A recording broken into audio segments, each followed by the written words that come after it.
राम सिमर पछताएगा मन, राम सिमर पछताएगा,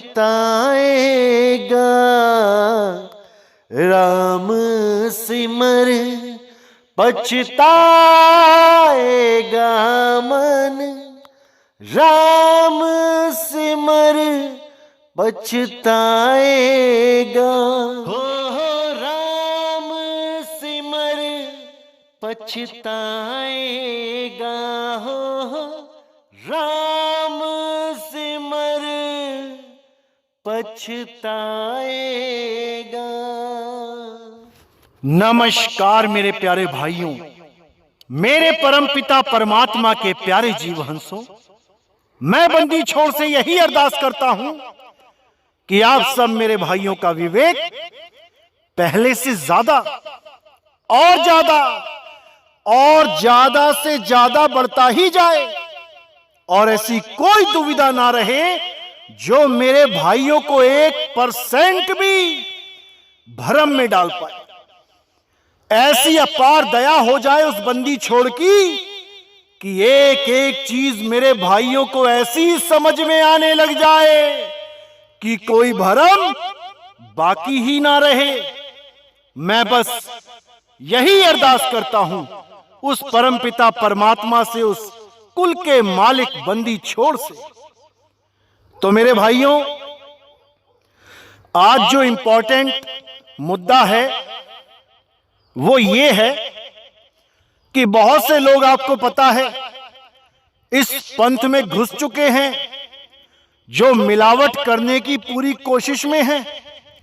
लेकिन पिछला सत्संग सुनने के बाद बहुत से भोले जीव जिनको इन लोगों ने भरमा लिया था, परमात्मा ने उनको विवेक दिया और वो वापस आ गए, घर वापसी हो गई। लेकिन इसका मतलब ये नहीं कि बाजी जीत गए, अभी जंग और बाकी है। अभी ऐसे पता नहीं कितने आएंगे और दोबारा से इसी एक पंथ के 12 पंथ बनाने की कोशिश करेंगे, इसी कबीर साहिब के मूल ज्ञान में मिलावट करने की कोशिश करेंगे। लेकिन मेरे भाइयों, घबराना मत।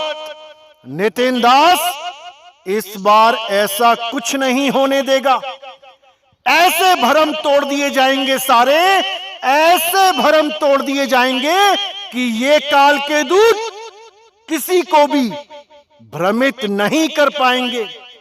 परमात्मा इतना विवेक बख्शेगा कि इन लोगों को आप खुद वाणी के द्वारा ही जवाब देके भगा दोगे, इनकी बातों में नहीं आओगे, क्योंकि वाणी ही हथियार है।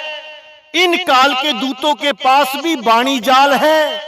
ऐसा मत समझना कि इनको वाणियां नहीं पता, लेकिन ये वाणियों के गलत अर्थ करके जीवों को भरमाते हैं। और कबीर साहब के जो असली हंस होते हैं वो इन्हीं लोग का मुंह उनकी ही वाणियों से बंद कर देते हैं। तो इसीलिए मेरे भाइयों, वाणी पे पूरा ध्यान देना है, क्योंकि साहिब ने पहचान ही यही बताई है। वाणी से पहचानिए साधु चोर की हाथ, अंतर की करनी से निकले मुंह की बात। जो भी जैसा भी नाम जप रहा होगा उसके मुंह से उसी नाम की महिमा निकलेगी।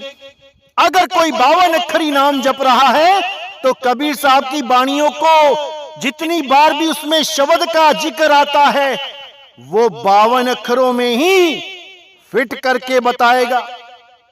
जैसे वाणी में आता है, राम नाम की लूट है, लूट सके तो लूट, और अंत काल पछताएगा जब प्राण जाएंगे छूट। तो इस वाणी को दिखा के वो काल का दूत क्या बोलेगा कि देखो, कबीर साहब इसी राम नाम की महिमा गा रहे हैं जो राम में आका डंडा लगा के मां लगा दिया जाता है साथ में। इसी राम की बात करते हैं कबीर साहब यही राम राम राम जपना है, इसी से तुम्हारी मुक्ति होगी। अरे नहीं भाई, कबीर साहब कहते 52 अक्षर जीव आधारा, आदि अक्षर जीभ्या से न्यारा, वाही को सत सिमरण कहिए, सिमर सिमर नरि उतरो पारा। ये वो राम नहीं है जिस राम की कबीर साहब महिमा गाते हैं। ये तो 52 अक्षरी राम है, ये तो भाषा का राम है, ये तो वर्णों के द्वारा बनाया गया राम है। इसको तो आप चाहे मिटा दो, चाहे इसको आप लिख दो, ये तो आपके आधार पे लिखा और मेटा जा सकता है। लेकिन कबीर साहब वाणी में भी कहते हैं, ओंकार आदि में जाना, लिखे और मेटे ताही ना माना। मैं उस नाम को नहीं मानता हूं जो लिखे और मिटाए जा सकते हैं, क्योंकि मेरे प्रभु का नाम अलेख है जो लिखने में नहीं आता। यही गरीबदास जी कहते हैं, अरे 52 आखर लेख राम रंग होरी हो, वो आखर या में ना ही राम रंग होरी हो। कागज कलम कलेस राम रंग होरी हो, वो रहा शेष का शेष राम रंग होरी हो।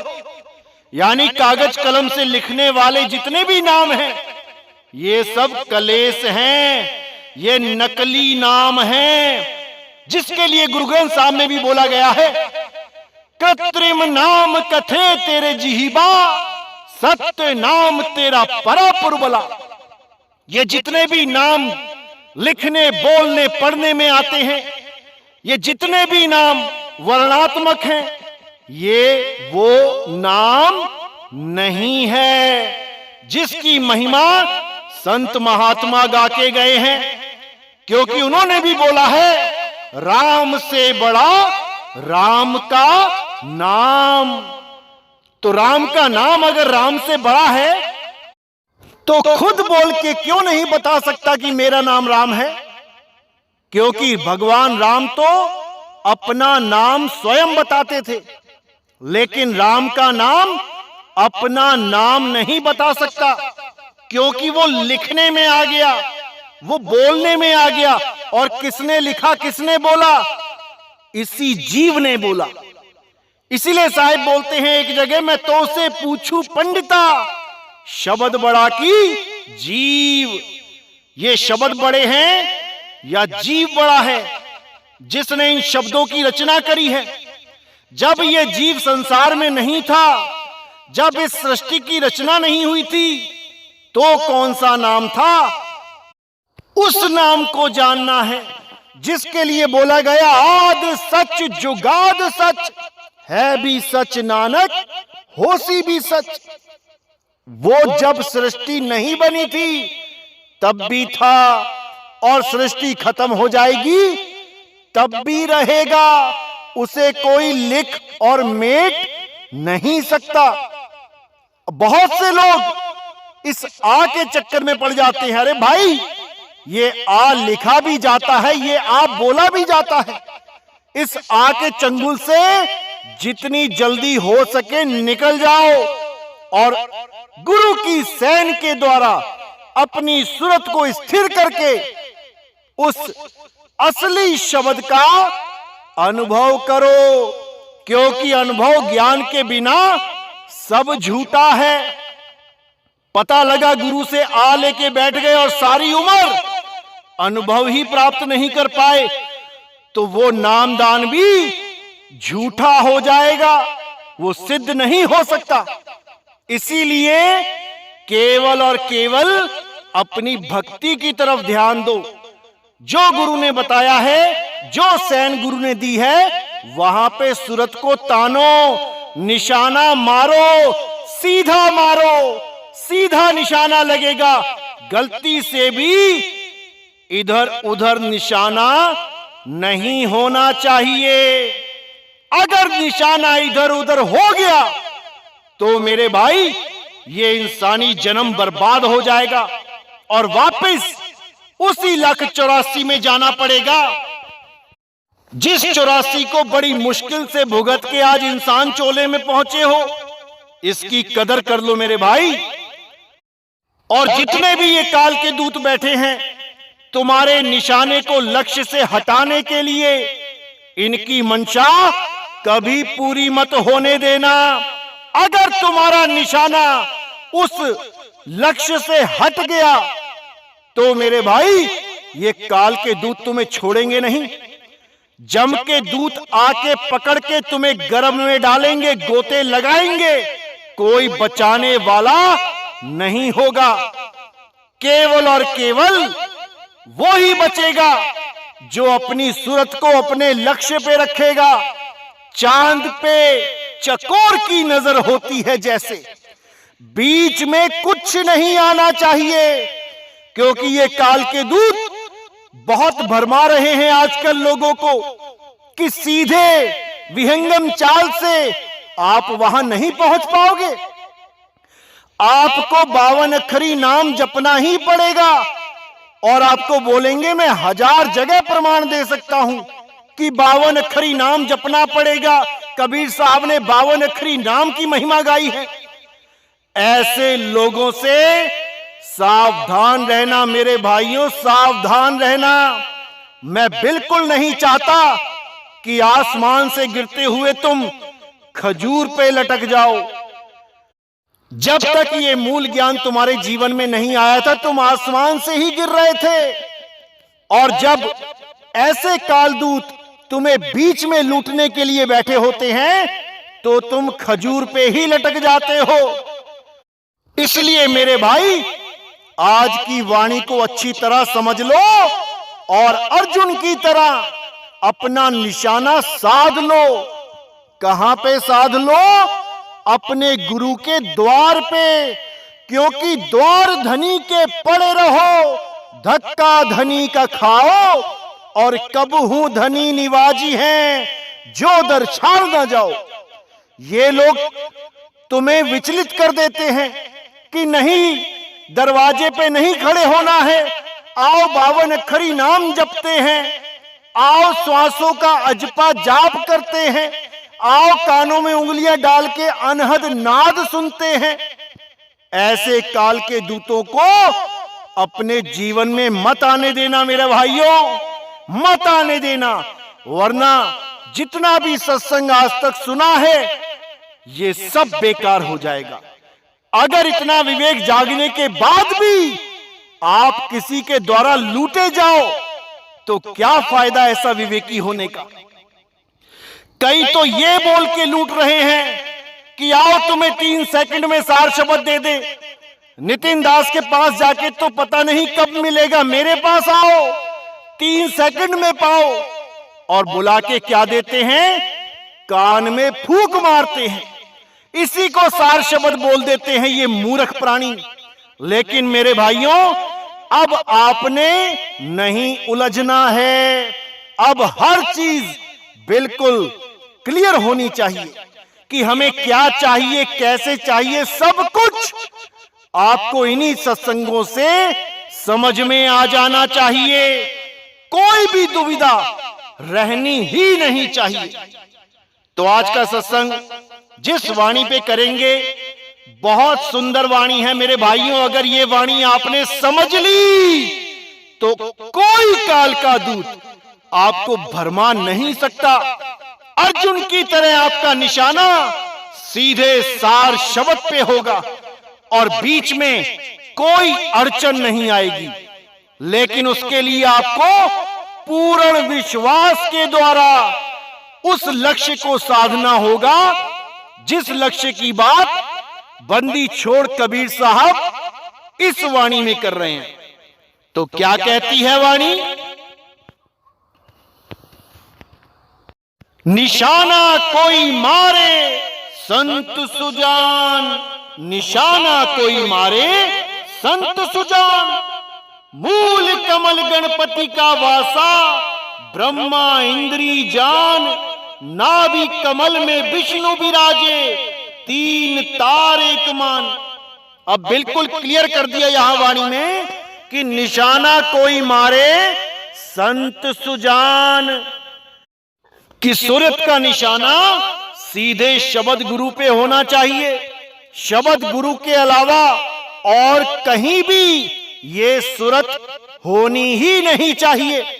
ना किसी 52 अक्षरी मंत्रों में, ना श्वासों के अजपा जाप सोहंग सोहंग करते हैं उसमें, ना कोई कान में उंगलियां डाल के अनहद नाद सुनते हैं उसमें।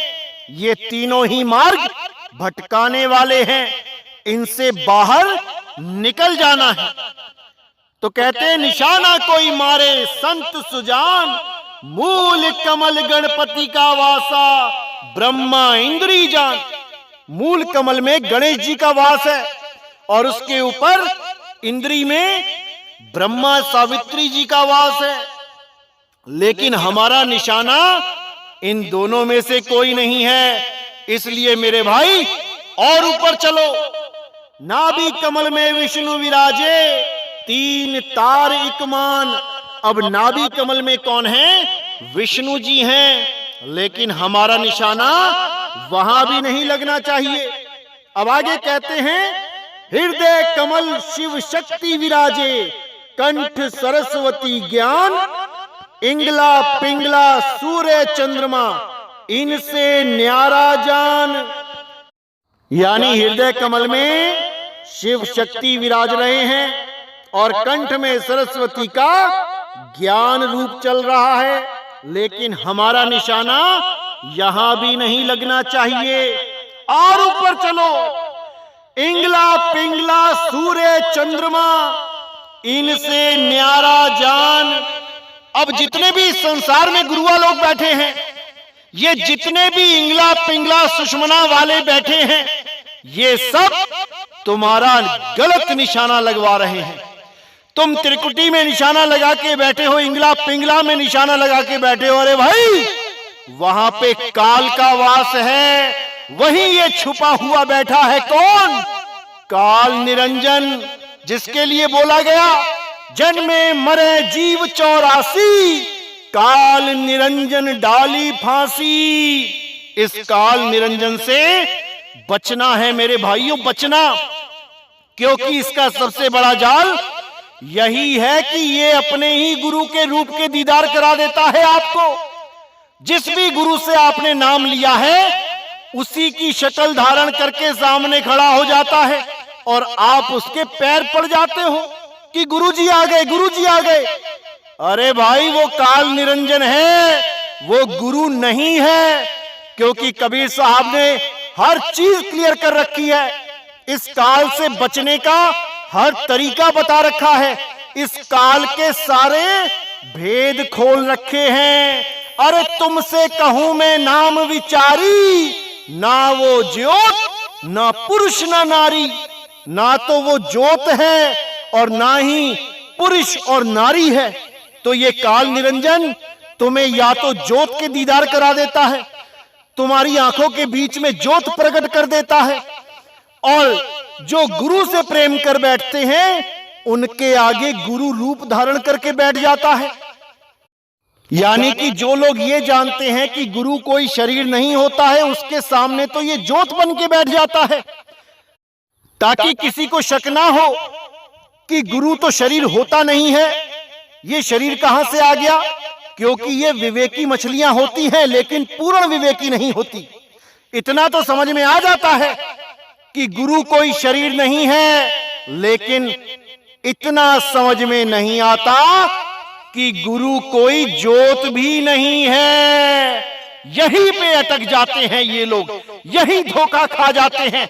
लेकिन कबीर साहब ने बिल्कुल स्पष्ट कर दिया है कि तुमसे कहूं मैं नाम विचारी, ना वो ज्योत ना पुरुष ना नारी।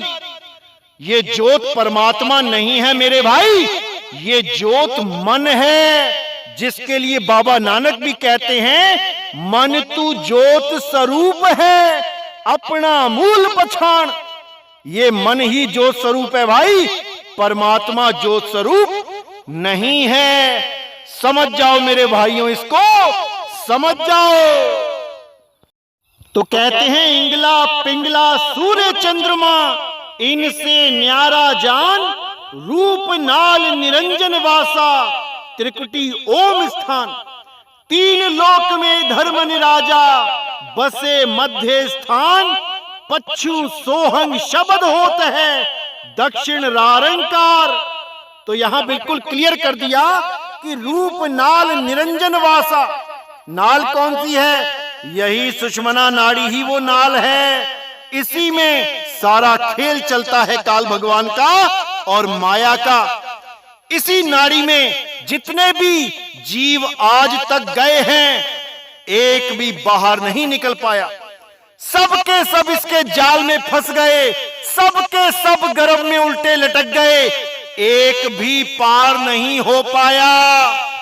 इसीलिए साहिब कह रहे हैं, रूप नाल निरंजन वासा, त्रिकुटी ओम स्थान। ओम का जाप करके भी त्रिकुटी से न्यारे नहीं हो पाओगे। तीन लोक में धर्म निराजा। ये धर्मन कौन है? यही काल भगवान है।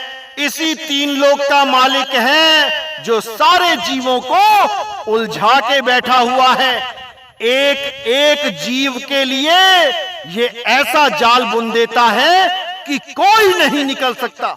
और सबसे बड़ी बात है, ये सबके अंदर मन रूप होके बैठा है।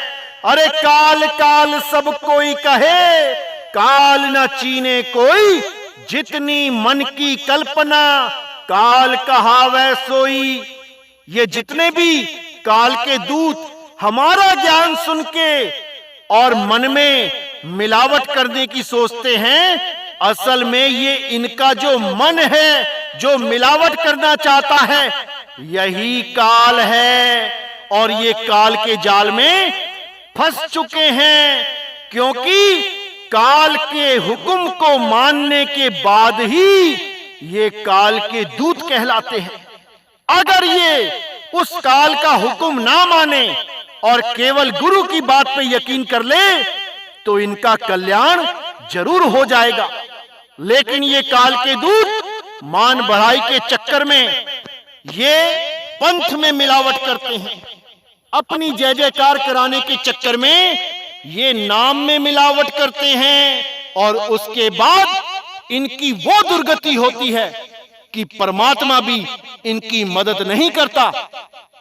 क्योंकि अगर ये अपना नुकसान करते होते केवल, तब भी परमात्मा इनकी मदद कर देता, इनको सही रास्ता दिखा के। लेकिन ये परमात्मा के जीवों को भटकाते हैं, इसलिए परमात्मा इनकी कभी मदद नहीं करता।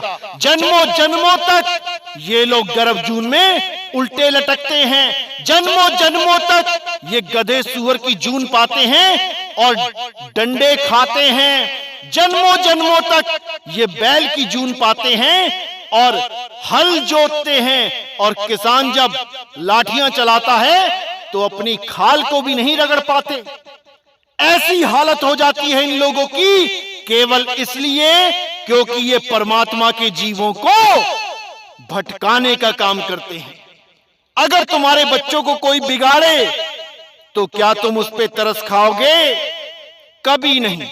कोई नशेड़ी आदमी है, अकेला नशा कर रहा है, परेशान है नशे से, हम उसकी मदद कर देते हैं, उसको नशा मुक्ति केंद्र में डलवा देते हैं।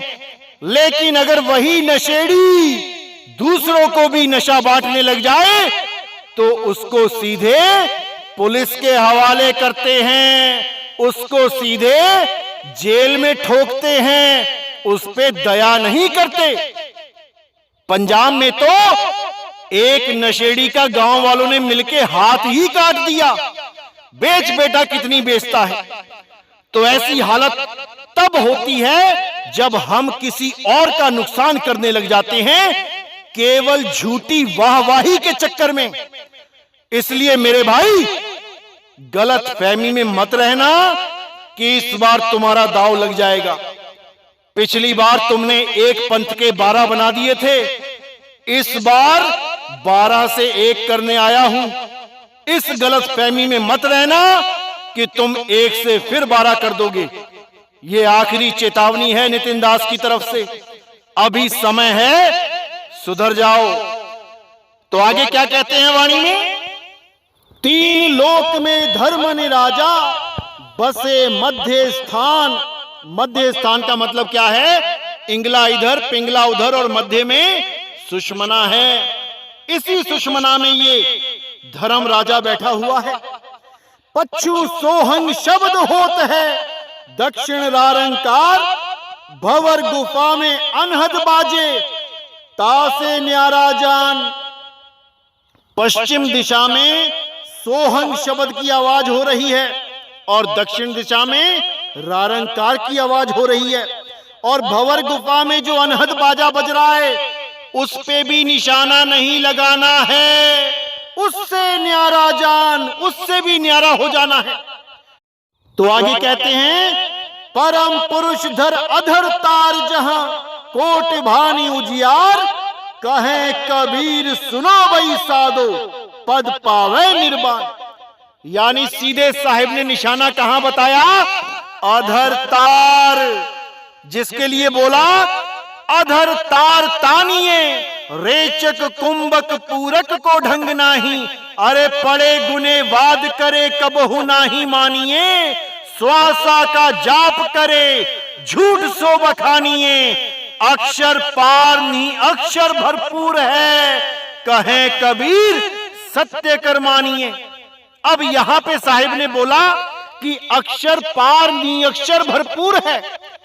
अब लोगों ने इसको क्या बना दिया कि तुम्हें पहले अक्षर जपने पड़ेंगे, अक्षर जपोगे, जपते जपते जपते जब पार जाओगे तब तुम्हें वहां नी अक्षर मिलेगा। ऐसा मूर्ख बनाते हैं ये लोग कि क्या बताऊं। लेकिन मेरे भाइयों, इस बार आपने मूर्ख नहीं बनना है। नितिन दास आपको विवेकी बनाने आया है, और पूर्ण विवेक जिस दिन आपका जाग गया, आप स्वयं नितिन दास हो जाओगे। उसके बाद तुम्हें बताने की जरूरत नहीं पड़ेगी कि क्या सही है और क्या गलत है। तुम्हारे अंदर ऐसा ज्ञान भर दिया जाएगा कि तुम खुद अपना भला और अपना बुरा समझ पाओगे, किसी के अधीन नहीं रह जाओगे। इसलिए मेरे भाई, अपना निशाना कभी चूकने मत देना। ये जितना मर्जी जोर लगा लें कि अक्षर तो जपना पड़ेगा, बिल्कुल बात मत मानना मेरे भाई। पता नहीं कौन से मिनट, कौन से सेकंड ये काल निरंजन तुम्हारे प्राण खत्म कर दे, तुम्हारी सांसें खत्म कर दे, और तुम जहां तुम्हारी सूरत लगी होगी तुम वहीं चले जाओगे। इन लोगों का कुछ नहीं जाएगा, भटकोगे केवल तुम। इसलिए मेरे भाइयों, कोई कितना ही जोर लगा ले कि नाम तो जपना पड़ेगा, 2.5 अक्षर का नाम जपना पड़ेगा, अरे नहीं भाई, नहीं जपना है। अब केवल और केवल निअक्षर नाम को जानना है, उस निज नाम को जानना है जो सारे अक्षरों से परे है, जो सारे नामों से परे है, जो सारे शब्दों से परे है, जो सारे तत्वों से परे है, जो इस 3 लोक से परे है, उसको जानना है। ये अक्षरी ज्ञान 3 लोक का ज्ञान है। तुम अगर 3 लोक के ज्ञान में उलझ गए तो मेरे भाई इसी 3 लोक में आना पड़ेगा। इसलिए जो आपको समझाया जा रहा है, पूरे विवेक के साथ उस पे अटल हो जाओ और उस एक परमात्मा की बंदगी में शामिल हो जाओ। केवल एक परमात्मा, कोई धर्म भेद नहीं, कोई हिंदू नहीं, कोई मुसलमान नहीं, कोई सिख नहीं, कोई ईसाई नहीं, कोई जैन नहीं, कोई बौद्ध नहीं, हम सब एक हैं, हम सब एक हैं। और जब तक हम एक नहीं हुए तब तक भूल जाना कि हमें कभी परमात्मा मिलेगा, क्योंकि जब तक हम एक नहीं हुए तब तक हम किसी और को ही ढूंढ रहे हैं, अपने मन की कल्पनाओं में उलझे पड़े हैं। क्योंकि अभी किसी को सतगुरु मिला ही नहीं है। जिस दिन वो सतगुरु मिल जाएगा हम सब एक हो जाएंगे। अरे राम कबीरा एक हैं, कहन सुनन में दो, दो करके वो जानते जिन्हें सतगुरु मिला ना हो। अरे कृष्ण करीमा एक है, कहन सुनन में दो, दो करके वो जानते जिन्हें सतगुरु मिला ना हो। इसलिए मेरे भाइयों, इन भेदभाव को त्यागो, इन शरीरों से ऊपर उठो, उस आत्मदेव को पहचानो जो आत्मदेव लिखने बोलने पढ़ने में नहीं आता। सारी दुनिया के अक्षर उसके द्वारा ही लिखे जाते हैं, बिना उसके कोई अक्षर नहीं आ सकता। सारी दुनिया के अक्षर उसके द्वारा ही बोले जाते हैं, बिना उसके कोई बोल भी नहीं सकता। सारी दुनिया की भाषाएं उसके द्वारा ही उत्पन्न होती हैं, बिना उसके कुछ भी उत्पन्न नहीं हो सकता। इसलिए मेरे भाई, उस आत्मदेव को जानो जिसके लिए कृष्ण जी ने बोला कि हे अर्जुन, इस आत्मा को ना तो कोई शस्त्र काट सकता है, ना अग्नि जला सकती है, ना वायु इसको सुखा सकती है, ना ही जल इसे भिगो सकता है। उस आत्मदेव को जानो। और मुझे दुख के साथ कहना पड़ रहा है कि बहुत से संतों के सत्संग जब आप लोग मुझे भेजते हैं और उसमें यह बात बोली जाती है कि आत्मा को ठंड लग गई, आत्मा को गर्मी लग गई, आत्मा को जाड़ा लग गया, आत्मा को ये हो गया। अरे भाई, आत्मा को कुछ नहीं होता। अगर आत्मा को कुछ होने लग जाए तो फिर एक दिन ऐसा भी आएगा कि आत्मा मर गई, फिर क्या करोगे तुम? इस अज्ञान से बाहर निकल जाओ। आत्मा को कभी कुछ नहीं होता, आत्मा को कोई काट मार नहीं सकता। अरे इस जीव को नहीं मार सकता कोई, इस जीव को नहीं कोई काट सकता। कबीर साहब कहते हैं, जीव सोई जो जुग जुग जीवे, उत्पत परलय माही, देह धरे भर में 84, निर्भय कबहू नाही।